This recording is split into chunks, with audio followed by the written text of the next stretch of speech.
నా పేరు విజయలక్ష్మి అండి. నేను కోదాడ నుంచి వచ్చాను. నా ఏజ్ 53. మోకాళ్ళ నొప్పులతో వచ్చాను.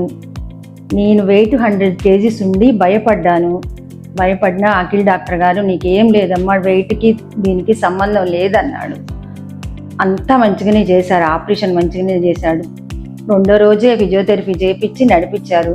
ఒకసారి వాళ్ళు నడిపించారు, నేను 2-3 times నేనే వెళ్ళి లోపలికి వాష్రూమ్కి వెళ్ళొచ్చాను. నేనే లేవగలుగుతున్నా, మంచిగా ఉంది. 23కి ఆపరేషన్ చేశారు. చేసిన తర్వాత ఆపరేషన్ థియేటర్లో సార్ చూసుకోవటం, స్టాఫ్ చూసుకోవటం మంచిగా చేశారు ఆపరేషన్. నాకు అంతా మంచిగా ఉంది. రూమ్కి తీసుకొచ్చిన తర్వాత ఆయమ్మలు కానీ నర్సులు కానీ అందరు మంచిగా చూసుకున్నారండి. వాళ్ళు నడిపించారు. నేను మళ్ళీ 2 సార్లు వాష్రూమ్కి వెళ్ళొచ్చాను. నాకు అంతా పర్ఫెక్ట్గా ఉంది. నేను భయపడ్డంతా అసలు ఏమీ లేదండి. నేను ఇంత వెయిట్ ఉన్నా కూడా హాయిగా ఉంది ఇప్పుడు చేయించుకున్న తర్వాత.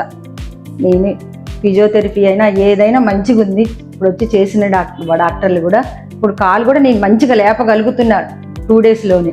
రెండో రోజు నడిపించారు, వెంబటే నేను కాలు కూడా కొంచెం ఫ్రీగా లేస్తాను. నా పేరు శ్రీనివాసరావు. మేము కోదాడ నుంచి మా బంధువులు సిఫార్సు చేశారు. అఖిల్ డాడీ డాక్టర్ గారిని కలవటం జరిగింది.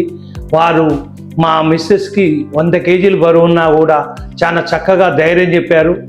వారు చెప్పిన బరువుకి ఈ ఆపరేషన్కి సంబంధం లేదు పూర్తిగా అని ధైర్యం ఇచ్చారు. ఆపరేషన్ థియేటర్లు కానీ ప్రతి వాళ్ళు అక్కడ ఉన్న స్టాఫ్ మాత్రం చాలా మనకి రిసీవ్ చేసుకోవటం, మీకేం కాదని మనోధైర్యాన్ని ఇవ్వటం, అలాగనే రోబోటిక్ ఆపరేషన్ చేయటం జరిగింది. అదే రోజు సాయంత్రం 4 గంటలకి రూమ్లోకి షిఫ్ట్ చేశారు. రూమ్లో షిఫ్ట్ చేసిన కాడి నుంచి అక్కడ ఉన్న ఆయాలు కానీ నర్సులు కానీ ఫిజియోథెరపీ డాక్టర్లు కానీ ఒక నిమిషానికి వాళ్ళు వస్తూ పోతూ ప్రతిదీ ధైర్యంతో చెప్పటం.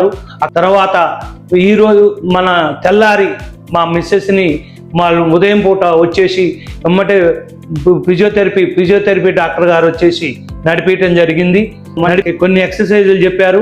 చాలా బెస్ట్ ఏంటంటే శ్రీకర హాస్పిటల్